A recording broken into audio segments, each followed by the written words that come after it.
Praise the Lord. Good morning. క్రీస్తునందు ప్రియులారా, కొన్నిసార్లు ఇతరులు మనకు కీడు చేయాలని ఆలోచిస్తారు. కానీ అది మేలుకే దేవుడు ఉద్దేశిస్తాడు.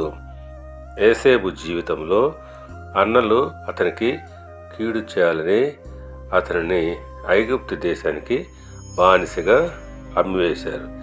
కానీ దేవుడు అతనిని ఆ దేశానికే అధిపతిగా చేశాడు.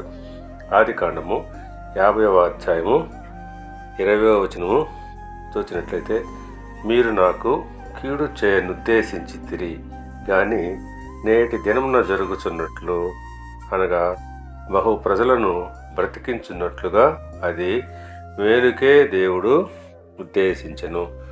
అవును, ఆ ప్రకారంగానే ఇతరులు మనకు చేసే ప్రతి కీడు వెనకాల మేలు కొరకు దేవుడు ఉద్దేశిస్తాడు.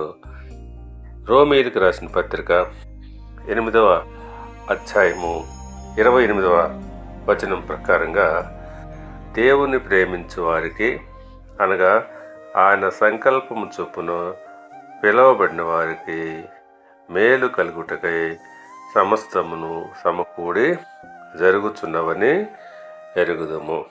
అవును, మనము దేవుని ప్రేమించే వారమైనప్పుడు సమస్తము కూడా మేలు కొరకే ఆయన జరిగిస్తాడు. ప్రతి కీడు మన మేలు కొరకే దేవుడు ఉద్దేశిస్తాడు. దేవుడు మిమ్మల్ని దీవించి ఆశీర్వదించి వర్ధిల్ల చేయునుగాక. ఆమేన్.